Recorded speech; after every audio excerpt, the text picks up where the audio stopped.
Hey guys, this is Preeti. Welcome back to my channel. Guys, आज हम बात करने वाले हैं कोरियन हॉरर मिस्ट्री मूवी के बारे में जो 2003 में रिलीज हुई थी। इस फिल्म का नाम है इनटू द मिरर और इसे डायरेक्ट किया है संग हो किम ने। IMDb पर इसका रेटिंग है 6.4 आउट ऑफ 10 और 89% गूगल यूजर ने इसे लाइक किया है। कहानी शुरू होती है एक शॉपिंग मॉल से। ड्रीम पिया अभी तक ओपन नहीं हुई, ओपनिंग की तैयारी ही बस चल रही है। ऐसे में रात के 9 बजे इस सुनसान मॉल में हमें एक एम्प्लॉय चोई दिखती है जो स्टोर से कुछ सामान चोरी कर रही थी। एक रोल कटर और एक वॉकमैन। असल में उसके एक दोस्त के लिए ये बर्थडे गिफ्ट होने वाली है। निकलने से पहले वो वॉशरूम जाती है। उसे पता नहीं कि वो बहुत अजीब सी अनईजी फील हो रही थी। ऐसा लग रहा था जैसे उसके अलावा भी यहाँ पर कोई है। अचानक से उसका आईडी नीचे गिर जाता है और वो जैसे ही नीचे झुकती है उसे उठाने के लिए, हम देखते हैं उसका रिफ्लेक्शन उसके साथ उसके अकॉर्डिंग मूव नहीं कर रहा था, एज इफ वो कोई और अलग ही एंटिटी थी। इसके बाद उसका रिफ्लेक्शन उस रोल कटर को उठा लेता है और धीरे धीरे उससे अपना गला काटने लगता है। इधर चोई का गला भी पूरी तरीके से कट जाता है और एक्सेसिव ब्लीडिंग की वजह से वहीं पर उस आईने के सामने उसकी मौत हो जाती है। नेक्स्ट डे पूरे शहर में ये खबर हलचल मचा चुकी थी। भले ही सबको लगा चोई ने सुसाइड की है, मगर फिर भी ये हादसा इस मॉल के रेपुटेशन पर गहरा असर डालने वाला है। असल में ये मॉल नया नहीं है। 1 साल पहले तक ये फुली वर्किंग थी, मगर एक दिन अचानक से आग लगने की वजह से सब कुछ तबाह हो गया। चेयरमैन जियोन ने बहुत मुश्किल से बहुत पैसा लगा के इस मॉल को फिर से रेनोवेट किया है, मगर उनकी किस्मत तो देखो, रीओपनिंग के 1 हफ्ते पहले ही फिर से एक हादसा। ऐसा लग रहा था ये मॉल ही साबित हो चुका है। हम इस स्टोर के सिक्योरिटी इंचार्ज से मिलते हैं, चीफ ऊ से। वो जब से यहाँ पर काम करने आया है तभी से इस बिल्डिंग के हॉन्टेड होने के बारे में कई सारे अफवाहें सुन रहा है। लोग कहते हैं 1 साल पहले उस हादसे के बाद से ही इस मॉल में किसी की प्रेजेंस महसूस होती है, किसी का काला साया नजर आता है, अजीब अजीब सी आवाजें सुनाई देती हैं। अब ये कितना सच है ये तो हमें पता चल ही गया है, मगर ऊ को नहीं पता। यहाँ पर ज्वाइन करने से पहले ऊ एक डिटेक्टिव हुआ करता था, तो वो इस केस को भी उसी नजरिया से देखने लगता है। मगर वो इस मिस्ट्री को सॉल्व कर पाए इससे पहले ही इस मॉल में और एक भयानक हादसा घट जाता है। ऊ के असिस्टेंट किम की मौत हो जाती है एलिवेटर के अंदर, काफी मिस्टीरियस तरीके से। हम देखते हैं किम उस रात अकेले ही घर लौट रहा था। जब वो लॉकर रूम में था तभी से एक काला साया उसका पीछा कर रहा था। फाइनली जब वो लिफ्ट के अंदर जाता है उसका अपना ही रिफ्लेक्शन उसे हॉन्ट करने लगता है, बिल्कुल चोई की तरह। असल में ये वही काला साया था, एक आत्मा जो अपने शिकार का रिफ्लेक्शन बनकर उस पर हमला करता है। किम के पास हमेशा एक स्ट्रॉ जैसा कुछ रहता था। ये आत्मा उस स्ट्रॉ को किम के कान के अंदर घुसाकर उसे मार डालती है। 2 दिन के अंदर 2 मौतें। चेयरमैन जियोन तो परेशान हो चुके थे सबके सवालों के जवाब देते देते। ओपनिंग डेट भी पास आ रहा था तो वो अथॉरिटी के साथ एक मीटिंग अरेंज करते हैं। उन्हें किसी भी हालत में इस स्टोर को ओपन करना ही होगा, नहीं तो उनका बहुत बड़ा नुकसान होने वाला है। मगर इसी मीटिंग में आके हाजिर होते हैं एक पुलिस ऑफिसर डिटेक्टिव हान अपने पूरे टीम के साथ, जो इन 2 मर्डर केसेस को इन्वेस्टिगेट करने वाले हैं। उन्होंने ऑलरेडी अपना काम शुरू भी कर दिया है और इनिशियल इन्वेस्टिगेशन से उन्हें इतना तो पता चल चुका है कि ये कोई सुसाइड नहीं है, क्योंकि चोई एक राइट हैंडर थी, मगर उसके घाव किसी लेफ्ट हैंडर का दिया हुआ था। मतलब ये खूनी शायद कोई लेफ्टी है। दोनों केसेस में सिमिलैरिटीज भी बहुत सारे हैं। खूनी एक भी क्लू नहीं छोड़ा और सीसीटीवी कैमरास भी कुछ कैप्चर नहीं कर पाई। वैसे ये दोनों हादसे सुसाइड है ये तो ऊ भी नहीं मानता था। उसने भी बहुत कुछ नोटिस किया है, स्पेशली दोनों क्राइम सीन्स में उसने मिरर पे हैंड प्रिंट्स देखा था। अपने एक्सपीरियंस के दम पे वो भी डिटेक्टिव हान की मदद कर सकता था, मगर डिटेक्टिव हान तो उसे टॉन्ट करने में ही बिजी थे। असल में कभी वो लोग कलीग हुआ करते थे, मगर कुछ साल पहले ऊ ने एक क्राइम सीन को टैकल करते वक्त एक बहुत ही बड़ा ब्लंडर कर दिया था, जिससे उसकी एक कलीग की जान चली गई। इसके लिए ऊ को सिर्फ नौकरी ही छोड़नी नहीं पड़ी, बल्कि वो सबके नजरों में भी गिर गया, यहाँ तक कि खुद के नजरों में भी। वो अभी तक आईने को फेस नहीं कर पाता, हमेशा एक गिल्टी फीलिंग उसे चेस करता रहता है। उस हादसे के लिए डिटेक्टिव हान उसका बहुत इंसल्ट करता है, मगर वो आखिर है तो एक पुलिस, एक बहुत ही काबिल पुलिस वाला, तो अपने तरीके से हान को असिस्ट करने लग जाता है। वो एक चीज हम नोटिस करते हैं, जब से वो इस मॉल में ज्वाइन किया है उसे एक लड़की दिखाई देती है बार बार आईने में, मगर रियलिटी में वो कभी भी उसे ढूंढ नहीं पाया। एक दिन हम देखते हैं वो अपने एक दोस्त के साथ बैठकर अपनी ही किस्मत पर रो रहा था कि वो क्या से क्या बन गया। तभी उसके दिमाग में एक बात स्ट्राइक करती है, दोनों खून ही आईने के सामने हुआ है। दोनों केसेस में ही किसी दूसरे व्यक्ति का नामो निशान नहीं है और दोनों केसेस में ही आईने पे फिंगरप्रिंट्स मौजूद है, एज इफ ये प्रिंट्स आईने के अंदर के तरफ से था। और एक बात नोटिसेबल है, जोई लेफ्ट हैंडेड थी, उस पर हमला दाएं तरफ से किया गया था, जहां किम राइट हैंडेड था और उस पर हमला बाएं तरफ से हुआ था। नेक्स्ट डे वो इन सभी बातों को हान से डिस्कस करता है। उसे लगने लगा था इन मर्डर्स में आईने का कुछ ना कुछ इम्पोर्टेंस तो है। हो सकता है लोग सच कहते हैं, हो सकता है यहाँ पर सच में कोई भूत है जो आईने के अंदर से निकल कर शिकार करता है। उसका गैस बिल्कुल सही था, मगर डिटेक्टिव हान इन सब पैरानॉर्मल चीजों पर बिलीव नहीं करते। उसे लगता है ये कोई सीरियल किलर का काम है। उसने पता किया है जिन दो लोगों की मौत हुई है, चोई और किम, वो दोनों ही 1 साल पहले तक, यहाँ पर आग लगने के पहले तक जनरल अफेयर्स डिपार्टमेंट में काम किया करते थे।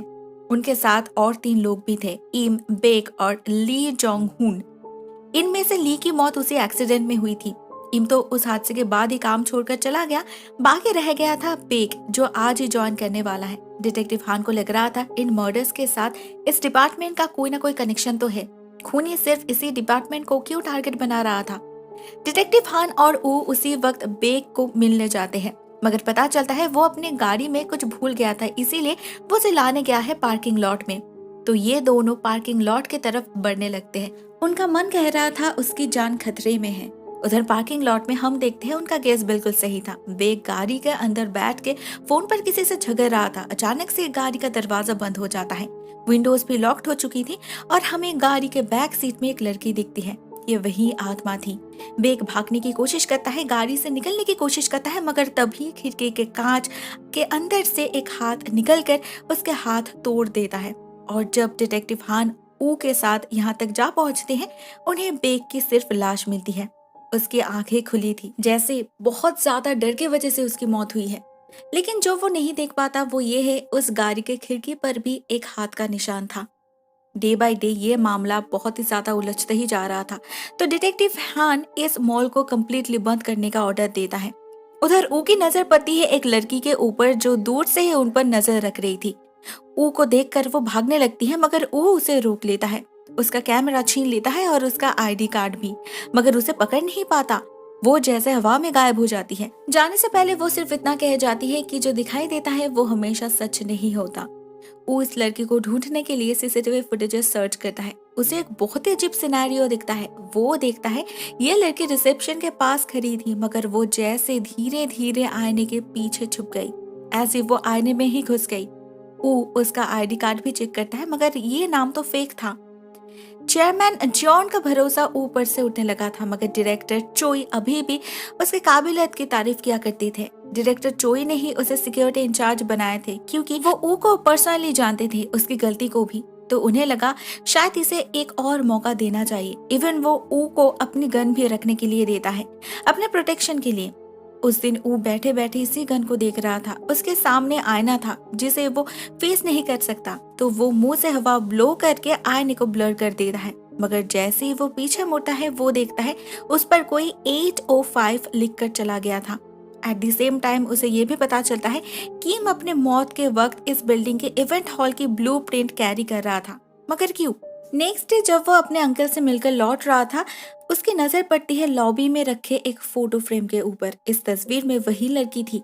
तो ऊ उसके आईडी पर जो नंबर लिखा हुआ था वहां पर कॉल करता है, मगर उसका फोन तो इसी कैमरे के साथ अटैच्ड था जिस पर किसी ली जोंग हुन का नाम लिखा हुआ था।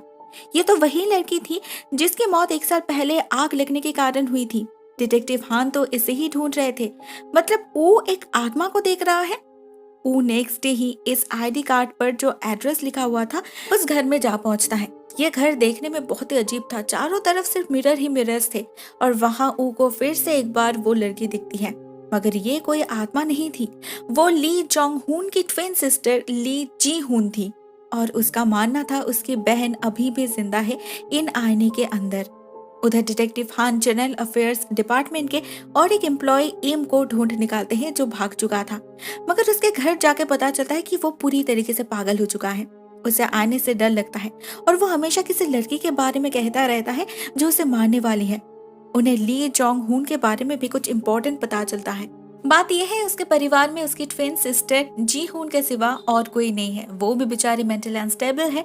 तो जोंग हुन के मौत के बाद उसके कलीग्स ने ही उसके लाश को आइडेंटिफाई किया था। उसके डेथ सर्टिफिकेट पर उनकी ही सिग्नेचर्स है। नहीं, इसमें कुछ भी अजीब नहीं है। अजीब तो ये है कि जिस जिसने भी सिग्नेचर किया था वो सभी के सभी मर चुके हैं सिवाय ईम की। डिटेक्टिव हान को एक बात बहुत खटक रही थी। कहा जाता है आग कैफेटेरिया में लगी थी तो उस डिपार्टमेंट तक कैसे पहुंची, वो भी सिर्फ जोंग हुन की मौत ही की हुई और किसी को खरोच तक ही नहीं आई। बात कुछ हजम नहीं हो रही थी। हान अपने सेक्रेटरी से इस लड़की के बारे में सब कुछ पता करने के लिए कहता है, स्पेशली जनरल अफेयर्स डिपार्टमेंट के बारे में। उसे इतना तो पता चल चुका था, 1 साल पहले उस डिपार्टमेंट के नाम पे बहुत ज्यादा कैश ट्रांसफर किया गया था, मगर उसका कोई भी रिकॉर्ड नहीं मिलता। जोंग हुन के बारे में पता करने का एक ही तरीका था, वो है उसकी बहन तक पहुंचना। मगर वो है कहाँ? ये लोग उसके घर में भी गए थे मगर वो गायब हो चुकी थी। असल में जीहुन को आइडिया लग चुका था, अभी सिर्फ वो ही है जो उसकी मदद कर सकता है, बाकी का कोई भी उस पर भरोसा ही नहीं करता। तो वो अपने घर में पुलिस को देखकर ऊ के घर चली गई। वो ऊ से कहती है उसके बहन ने उसे बताई है कि वो अभी भी उसी डिपार्टमेंटल स्टोर में कैद है, मगर ऊ इस सब बातों पर बिलीव नहीं करता। लेकिन रात में वो खुद जिनहू के रिफ्लेक्शन में जोंग हू को देख पाता है। वो समझ जाता है कि शायद जिनहू सच कह रही है कि ये जोंग हू की आत्मा ही है जो रिवेंज ले रही है अपने मौत का। मगर क्यों? उसकी मौत तो एक एक्सीडेंट थी ना। वह सुबह उठकर जिनहू से इस बारे में पूछताछ करने की सोचता है, मगर तब तक वो गायब हो चुकी थी। सिर्फ छोड़ गई थी एक चिट्ठी जिस पर लिखा था जोंग हू को ढूंढ निकालो। वो कोशिश तो करता है, वो डायरेक्टर चोई से भी पूछताछ करता है, मगर जोंग हू का कोई भी रिकॉर्ड कहीं पर नहीं था। इसी बीच चेयरमैन जियोन को कोई थ्रेट करता है और आन को लग रहा था कि ये जीहुन का ही काम है। उसे कंपनसेशन नहीं मिला इसलिए वो ये सब कर रही है। तो वो ऊ से बात करता है। ऊ हान को समझाने की बहुत कोशिश करता है कि ये किसी इंसान का काम नहीं है, मगर जब वो लोग दोनों नोट्स को मिलाकर देखते हैं ये सच में ही जीहुन की ही हैंडराइटिंग थी।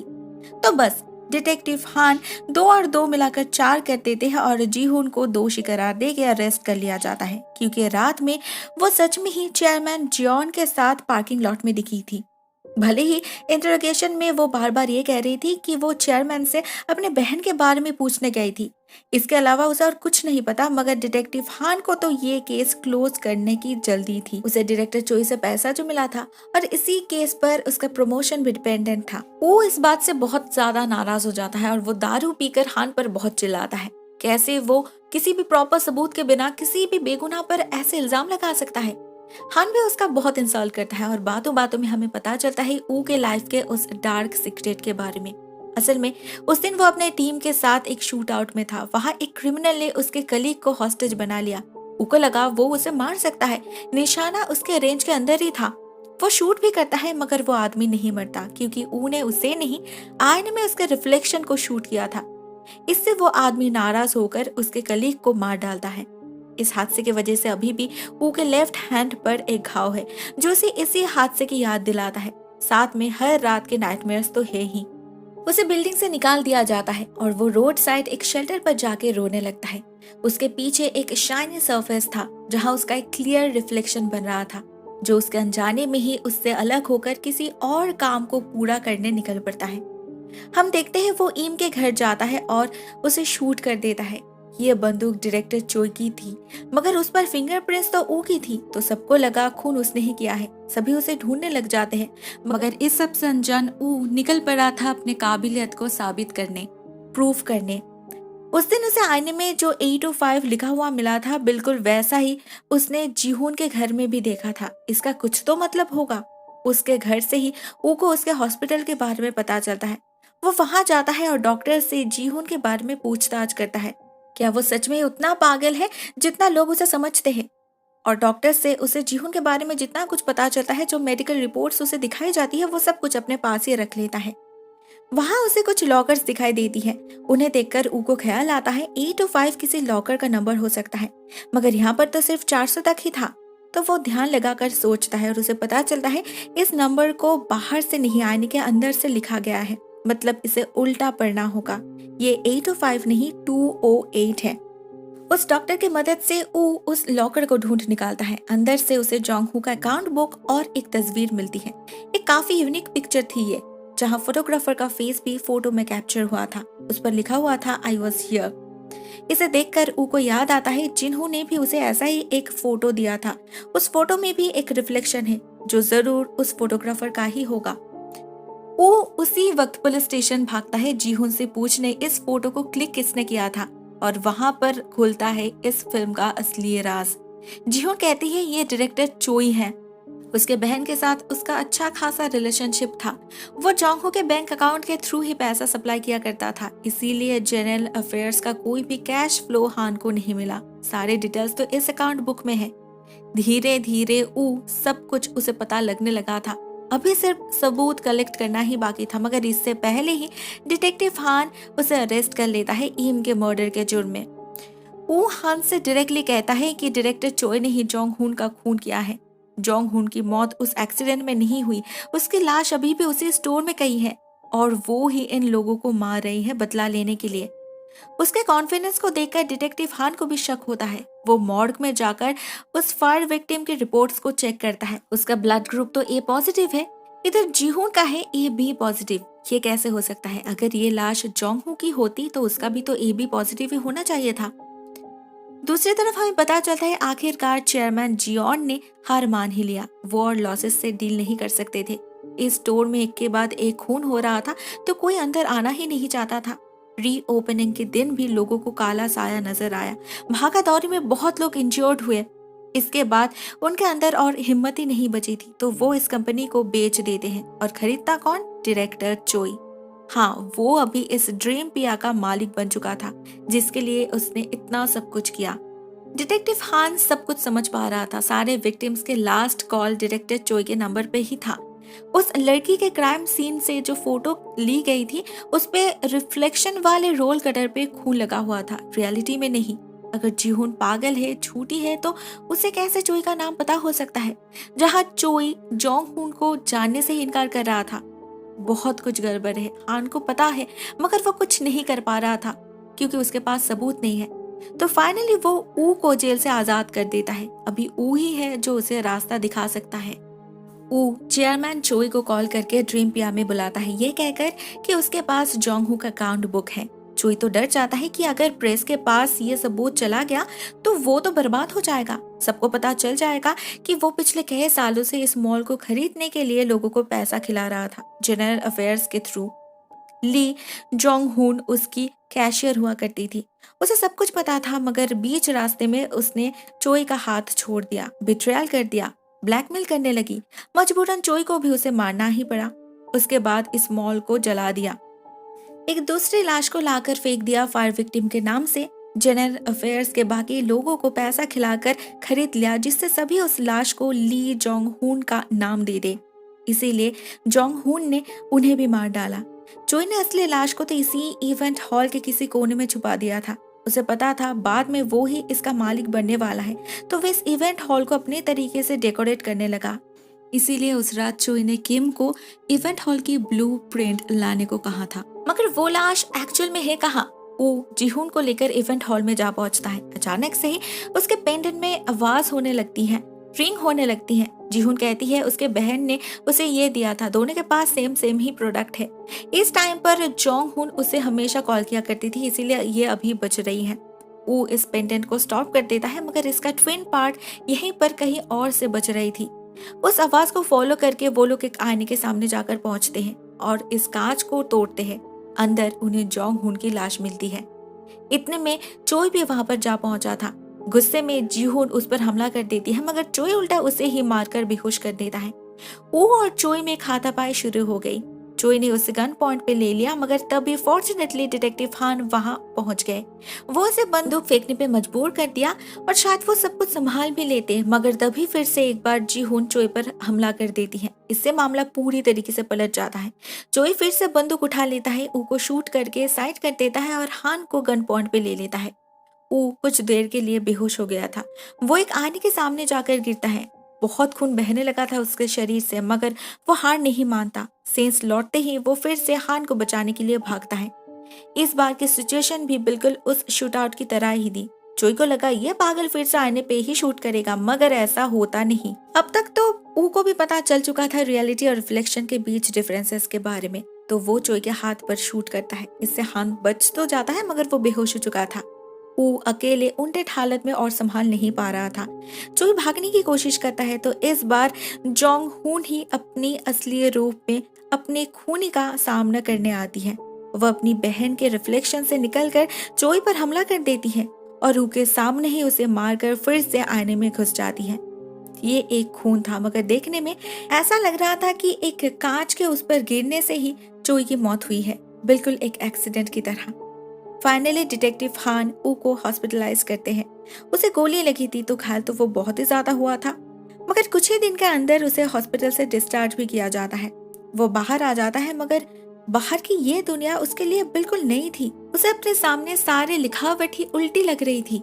इवन डिस्चार्ज पेपर पर भी उसका सिग्नेचर उल्टा था। उसके लेफ्ट हैंड पर जो घाव था वो अभी राइट हैंड पर आ चुका था। सब कुछ उलट चुका था सिमेट्रिकली, बिल्कुल रिफ्लेक्शन की तरह। वो तो कुछ समझ ही नहीं पा रहा था, मगर असली बात तो ये है कि वो मर चुका है। ये वो खुद नहीं, उसका रिफ्लेक्शन है जो जिंदा है मिरर के अंदर। उस रात चोई के गोली से ही उसकी मौत हो चुकी थी। उसने जोंग हुन को देख पाया जस्ट बिकॉज वो खुद भी एक रिफ्लेक्शन ही बन चुका था। उसने अपना काम तो पूरा कर दिया था मगर अभी वो इसी मिरर के दुनिया में फंस चुका था, बिल्कुल जोंग हुन की तरह। एक बार उसके एक साइकोलॉजिस्ट दोस्त ने उससे बताया था ये मिरर्स दोनों दुनिया के बीच एक गेटवे की तरह है। अगर किसी की मौत हो जाए आईने के सामने तो उसका रिफ्लेक्शन आईने में जिंदा रह सकता है, एक पैरेलल वर्ल्ड की तरह। अगर साइंटिफिकली देखा जाए तो ये केस स्प्लिट पर्सनैलिटी की है, जिसे हम रियलिटी में फेस नहीं कर सकते। उसे पूरा करने के लिए हमारी सबकॉन्शियस माइंड एक दूसरी पर्सनैलिटी क्रिएट करती है जो हमारा रिफ्लेक्शन होता है, जिससे हम हमारा बाकी का काम पूरा कर सकते हैं। इस केस में भी शायद वही हुआ, लेकिन बेचारा ऊ अपना पूरा काम करने के बाद भी रिफ्लेक्शन बनकर इसी दुनिया में कैद रह गया। दोस्तों ये कहानी यहीं पर एंड हो जाती है। प्लॉट ठीक ठाक है, हाँ थोड़ा सा कॉम्प्लिकेटेड है, बहुत सारे छोटे छोटे क्लूज है जिस पर नजर रखनी पड़ती है, मगर एंडिंग तक पहुंचते पहुंचते ये प्लॉट बहुत ही ज्यादा कंफ्यूजिंग हो जाता है। मैंने पूरी कोशिश की है लॉजिकली इसे एक्सप्लोर करने की, मगर ऑनेस्टली मैं खुद भी फुली कन्विंस्ड नहीं हूँ, बट इट्स ओके। एंटरटेन में लॉजिक कैसा। आज के लिए बस इतना ही दोस्तों। आई होप आपको ये वीडियो पसंद आई होगी। Thank you so much for watching this video. बहुत जल्द मिलते हैं एक नई वीडियो के साथ, तब तक टेक केयर, टाटा।